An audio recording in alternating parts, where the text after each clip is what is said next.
Win or lose, the Cougs still. If you're interested in being great, you better look hard into Washington State. You want to be great? Go to Washington State, baby.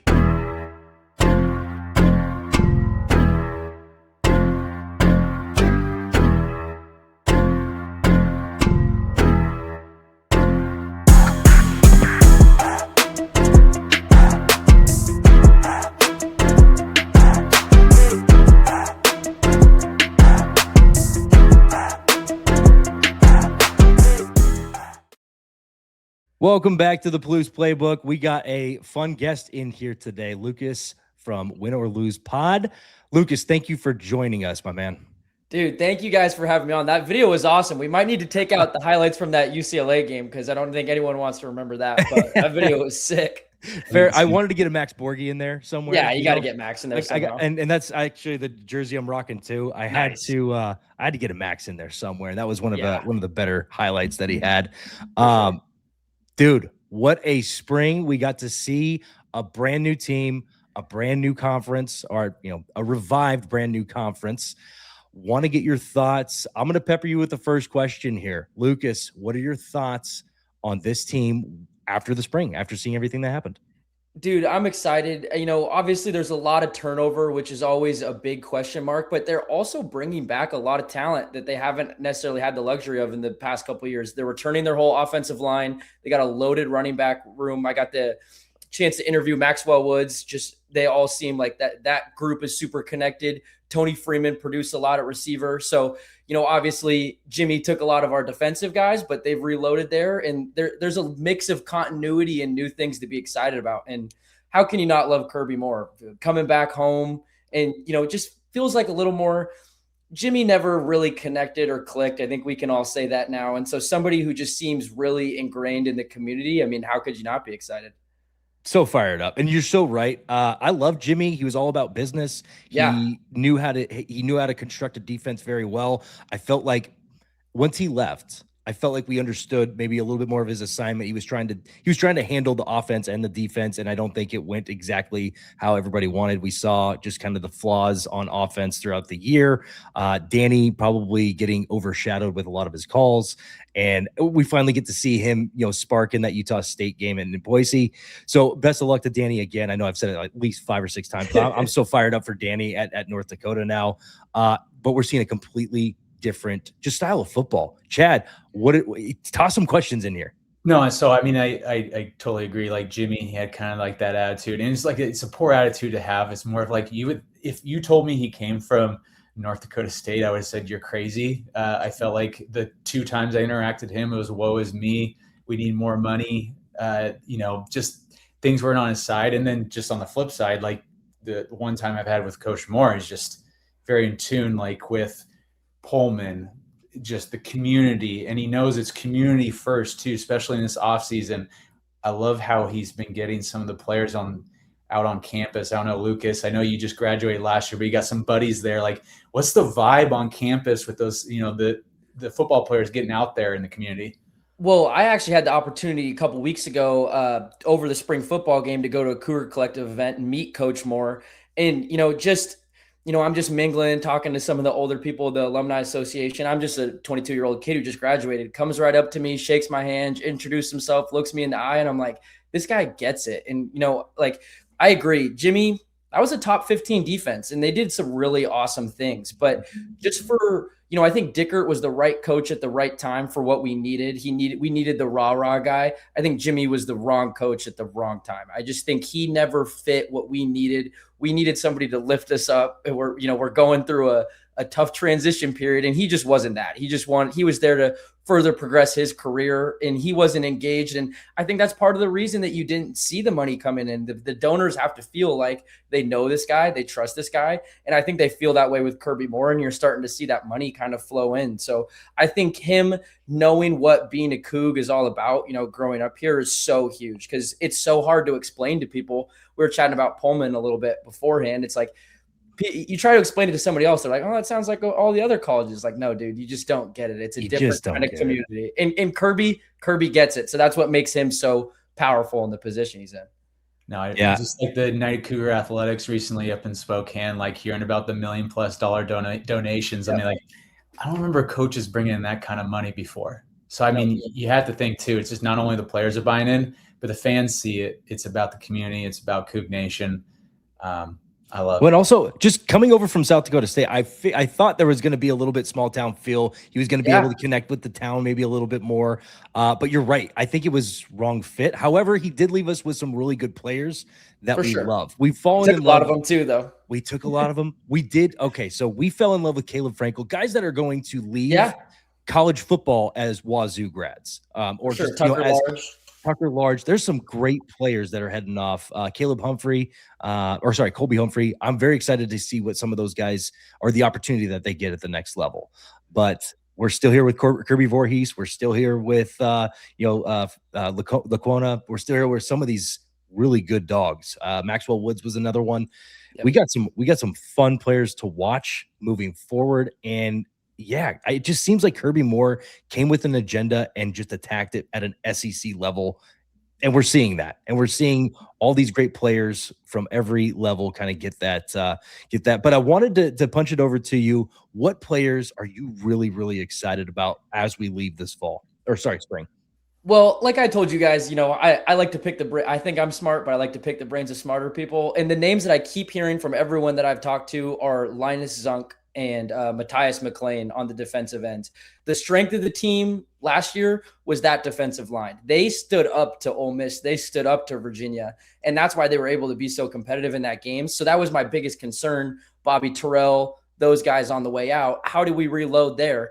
I think from what it sounds like, they reloaded with, Matthias McClain coming over from Idaho, and Zunk played, he got snaps at Vanderbilt. So those two guys, I think, can be immediate contributors. And I think they did an awesome job of, they had to rebuild the whole defense, the secondary, all those guys, like you said, a lot of them graduated, but they did an awesome job of pairing upside and experience. They go and get Caden Beatty and Nyland Brown, I believe. Nyland Brown from Kent State. Those guys got a lot of experience. They got a lot of reps, but they also went and got a bunch of Power 4 guys who, weren't playing as much and needed an upside. So I think the combination of those two things should spur a lot of competition. I think that's what we saw in the spring and why the defense played so well as they did. But those two guys up on front, I believe you win on the lines. We returned our offensive line, and I think we reloaded on the defensive line. So Zunk and McClain would be the two that I'm really excited to see in the fall. You're not going to hear anything different on this podcast. We have been preaching this defensive line. I mean, we are 4 rotations deep. I mean, if you look at our fourth line, they got a lot of guys out there. Yeah, you're looking at guys like Malachi Rice, who I think could really turn a corner this upcoming year. Elijah Tucker. You're looking at guys that shouldn't be on any fourth line. But I think if we do it right, if we rotate these guys through, give the guys the proper breaks that they need, because we have that opportunity to do that, they're going to be dangerous up front. And one of our very own, Joel, who was a defensive end once upon a time, he talked a little bit about this defensive line and that he loved the versatility. Everybody brings a different style to the game. The way that they attack the front line, the 3-tech versus anything else on the defensive line, and just that versatility. Some guys are maulers, some guys are brawlers, and just having all of that spread throughout so much, it's just going to be so much fun to watch. And as you mentioned, the offensive line being retained. That was one of the first things that we noticed too, is he went and got Kirby Voorhees, and then he went and got that offensive line. Right. This is just an exciting thing to see. I do have another question before I start. Chad, I'm going to get over to you, I promise. I know you've got some vibe questions. I want to ask you just, I guess, the topic of the hour, the topic of the whole spring, this quarterback situation. What are your thoughts? What did you see? And is this competition really going to come down to the wire? It's hard. Jamie and Greg would say that. And, after last year, nobody wants to just call a QB battle in the spring because everybody thought Zevi was going to be the starter, and then out trots Jackson Potter. I mean, I was at a wedding, and I remember all my friends texting me like, oh my God, it's Jackson. I'm like in the middle of the ceremony, and I'm like, what's going on? It's Jackson Potter. And so I wouldn't want to say definitively, but I think it's going to be Pinnick. I just think if you spend the money to bring a guy in like that he's going to have the edge already. And then I just think he's more, Owen's still really young. and he still has a lot to learn. And Eshelman was a starter last year. So I just think Owen, I'm really high on. I think he's going to be a great quarterback. I hope he stays around and can be our starter. But I just think Pinnick just brings more experience, heading into this year, which is, and if you were going to put Eshelman into a situation, you want to put him into a situation with a lot of continuity, offensive line, running backs, receivers. So maybe they will go that way. But I just think Pinnick is such a dynamic scrambler, and he just seems to be a crisper decision maker at this point in his career. That's fair. And what have you guys heard? I don't know if you guys have heard anything different. I mean, to be honest, we've kind of talked a little bit the same. Here's the other thing that I love, and we saw it a couple years ago with Cam Ward and with John Mateer. Before John Mateer took off as the starter, we saw him in the backfield. We saw both of them in the backfield utilized. Julian Dugger brings speed. Yeah. He has an element to the game that I'd love to see take off. If I really think that this style of offense, having this many running backs, having a good plethora of tight ends and wide receivers, they're pretty deep on pretty much every part of it, except maybe offensive line. There may not be super deep. However, just this offense in general, you have so many weapons. I'd love to see a backfield that includes Julian Dugger at some point. I think there's a chance we see that for sure. I think there's a chance we see that for sure. I mean, he's so physically gifted. I mean, that's why we saw it when he got in the games last year. I mean, he wasn't ready to throw, but he's come a long way. He was completing passes in the spring, albeit short passes. But I think, that's similar to what we saw with John. It's funny you mentioned that, because when Cam Ward was the starter, I was on campus at the time, and I knew – how do I say this? There was people who would rather have played for John on that team than Cam. They saw him more as a leader. They saw him more as their guy. And, they got off to that 8-1 start. I think the leadership of John was a huge part of that. So I have no idea what the team dynamics are right now. I'm not there anymore. But, Owen strikes me as the kind of guy who, maybe guys would rally around and maybe from a leadership perspective. But that's purely, I'm just, drawing the comparison. Yeah, the most that we get are these 3-minute interviews with all quarterbacks, right. And it seems like they've all banded together. It really does seem like it is a band of brothers, and they're really rooting for each other. They're really they're utilizing each other's skill to kind of make their game better and try and one up each other. But Chad, I've been talking too much. I want to kick it over to you. Keep it on the QB conversation. One thing I'm curious on, Lucas, I want to get your thoughts on this, but I used to be equip manager back in the day. I got to go all the way back to 2014, my last year on campus, but I don't remember there being only 3 scholarship QBs on a football on a Pac-12 football team. So I'm curious, one, from a depth perspective, how do you feel about that? And two, I'm curious if there's gonna be any kind of freshmen just randomly show up on campus we don't know about yet. I don't know if you know of anything yet. Right. I mean, it does seem like in the Pac-12 days they used to have 4 quarterbacks, and I know they dropped a couple of scholarships. That was, at the end of Dickard's tenure, they were dropping scholarships. That was something he wasn't happy about. I think, realistically, I mean, your expectations as a team, if you get to your 3rd string quarterback, what's really going to happen from that point on? So maybe they bring somebody in who wasn't a quarterback to play, or just, preferred walk on, something like that. But God forbid we get to that point where we need our 4th string quarterback. I think it might be time to throw the white towel. I still remember the day of Apple Cup. I think it was Dan Wagner. Dan, if you're listening, I love you still, but going to QB, that was a little iffy. Yeah. But man, speaking of just Cougar excitement, fan base getting excited, we're going to be packing the stands. And when it comes to places to stay in Pullman, it's a little weak, but Glenn Osterhout with Coug First, he's been putting in some serious work trying to get the city of Pullman to wake up a little bit, allow Airbnbs, but he came up with a solution for Coug fans.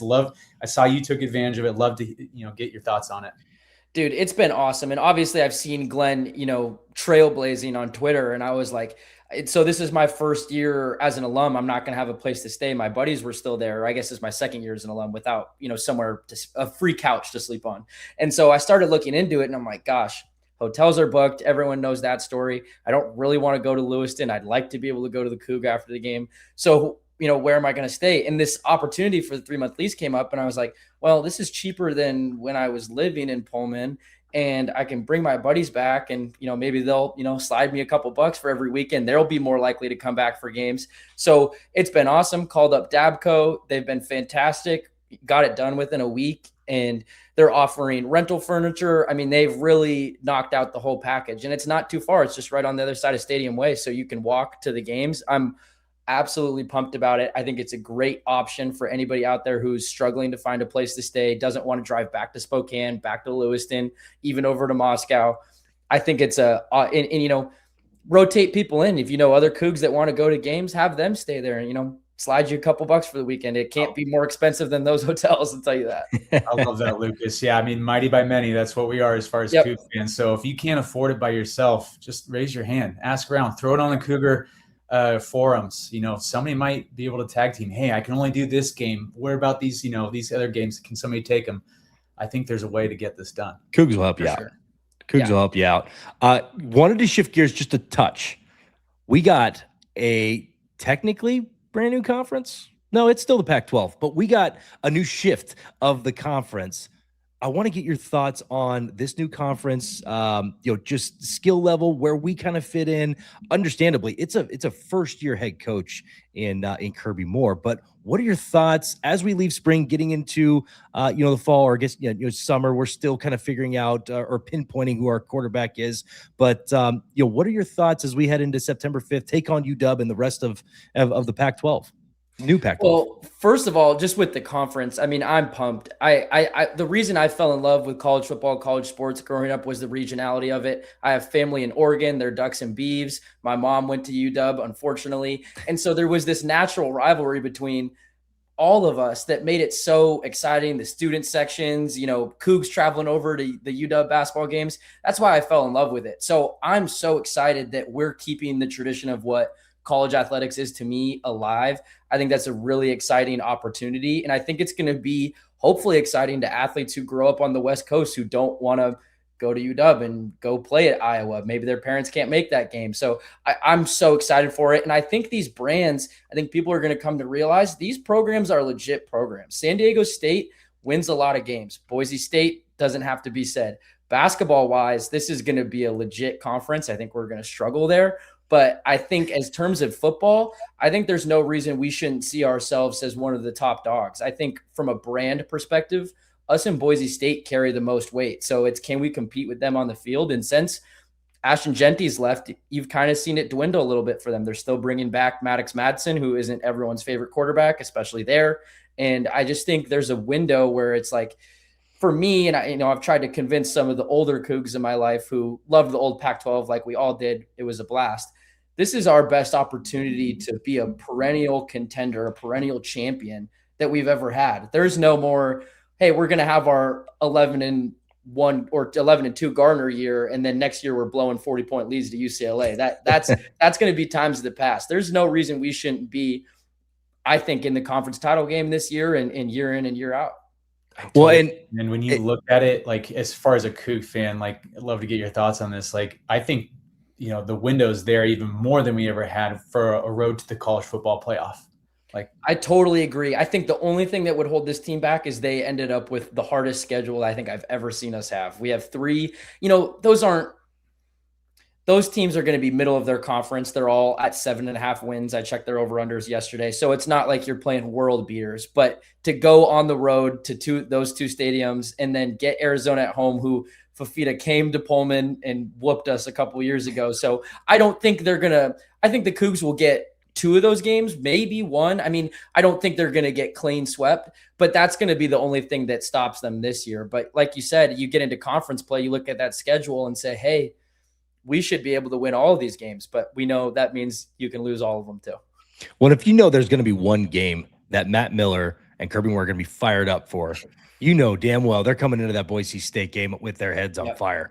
Because I think we all see that as well. Maddox Madsen, not their favorite quarterback, so let's take advantage and try and put it to Boise State. Now, shout out if anybody from Boise State's listening to this. First of all, thank you for being here. Second of all, this is going to be a great rivalry for years to come. And just know that we're not talking this smack because we don't want to play you. We want to play you. We want to enjoy this. Snake River rivalry. Is that what Dylan Howe named it? Which, I think the Snake River rivalry fits. It's perfect. I drove down there from Pullman for the Genty game Part of me wishes I hadn't, but it was a blast. I mean, Boise's an awesome city. Most of the people were nice. I mean, and they have an awesome atmosphere. And so it's like, I think, President Cantwell, John Harlow would tell you, hey, like, you see what they have going on down there? We have to match that if we want to be the legacy team, the legacy Pac-12 team, and come in and dominate it, because everyone else is taking this seriously. Yeah. Now, I know it's way too early, but we're going to try it anyways. Over under 7.5 wins for us. Over. Let's go. Over. I think even if they start 2-2, they say they win the Apple Cup, lose the K-State, lose to Arizona, you're looking at, okay, well, all you got to do is you get Boise at home and you get Fresno at home, which are the two highest odds to win the conference, or maybe Texas State snuck in there, which was shocking to me. But, maybe you lose the Boise State, lose at Corvallis. You're still at 8 wins. I think 7.5 is a low number. I think we can maybe see that come up as it goes on. Because the other thing is we've seen the momentum swings with this team over the past couple of years. The 2 4-0 starts, we saw those peter out, at 8-1, how, they made it longer. But if they come out of the gates and they get that Apple Cup, they're going to be fired up. And Avery Johnson's another guy who's not necessarily the most popular within his own fan base at Kansas State. So it's not like you're not going to the big house. You're not going to the shoe to take on some unbeatable opponent. If they get the momentum right and they get it going, they could be off to the races early on. Heck yeah. I actually feel like our schedule is next year's easier than this last season. This last season was tough. Oof, yeah. Playing Virginia, we had multiple ranked teams that were playing on the road away from, on the East Coast. Yeah. East Ole Coast, Miss, yeah. Virginia. So you have to feel pretty good about it, right? And I agree with you. I feel like I'm over a 7.5. Last year I had us right around 7 wins. So So I'm encouraged about this team. And I feel like the biggest thing is like on offense. I feel good about defense. That's not something I'm worried about. But as far as seeing Coach Moore going from Missouri, having, I think it was Hardy as his running back, obviously a phenomenal talent, now going to more of a 3-4 back running back system. And how does he do that? And I feel like in this offense, where they'll be successful is with Pinnick, if he can be just that QB. Don't make the mistakes. Yep. Control the ball, right? Control the clock and allow the defense to get you the ball back. And it's kind of like that old school Seahawk mentality.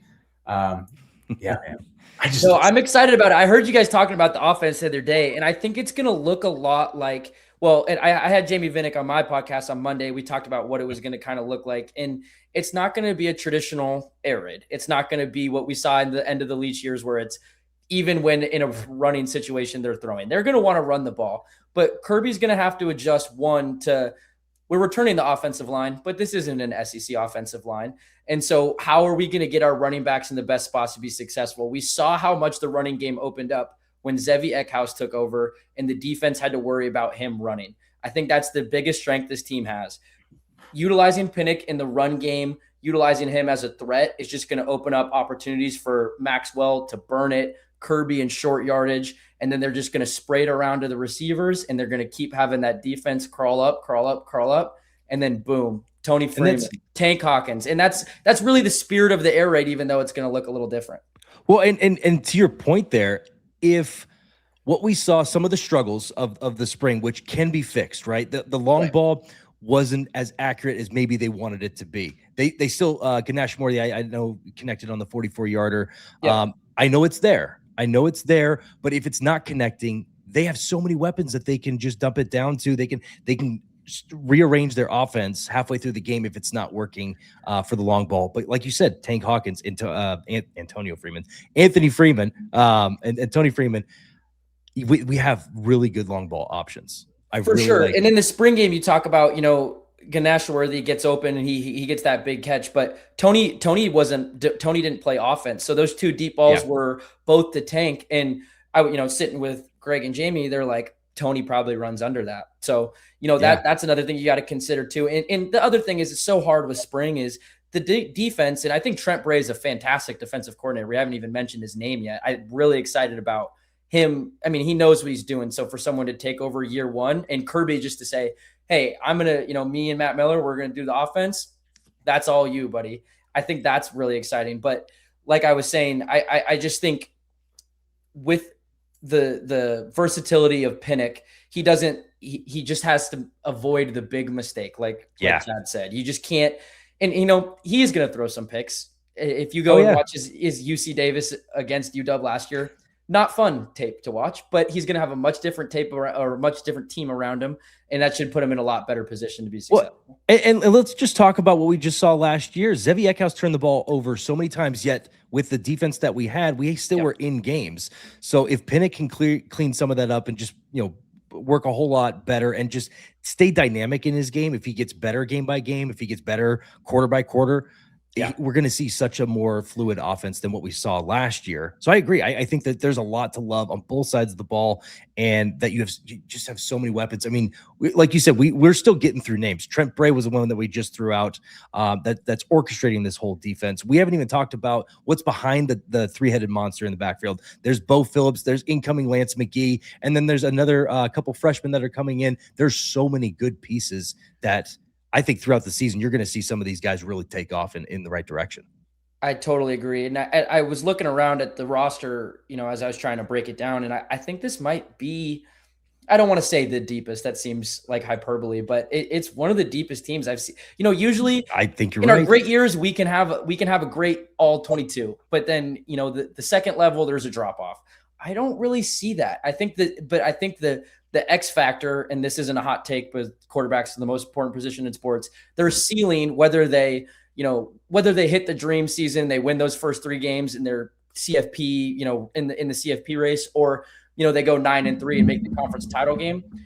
Their ceiling is going to depend on, can Pinnick really come into his own as the season goes on, develop as a passer, and utilize his strengths. That's where he's going to determine the ceiling ultimately. Yeah, and as we kind of get wrapped up here, Chad, I did want to throw it over to you if you had any final questions that you want to toss over to Lucas, or just, I guess, topics that we just didn't happen to cover yet. No, yeah, I'm excited for the renovations we're doing in the stadium. I know they're offering beer now in the stadium. Last year, I became a dad last year. Didn't get to do a home game. Oh, yeah. What was it like having beer in the stadium? For Cougs that haven't been there, weren't able to go last year.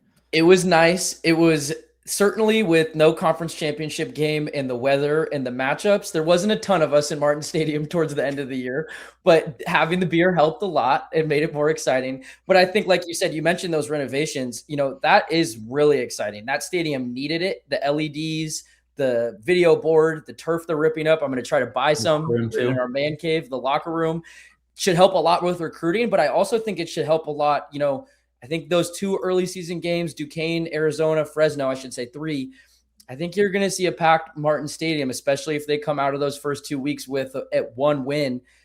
The stadium renovations, the momentum around Kirby, the weather, the beer in the stadium is a huge thing. Hopefully the students will hang around for the full game. And I think that should lead to in the fact that they're, going to be playing for a conference title game. They're going to have Boise come to town. I think Martin's going to be bumping this year in a way that it wasn't last year. I'm so fired up. Good. I am so fired up. We got to get you guys over there this year. You can't miss it. Fresno State. I am I'll coming. Be there. I currently live in Arizona. I'm finally coming up for a Fresno State game. I'm also kind of a newer dad, so had a lot kind of going on my plate for the past couple of years.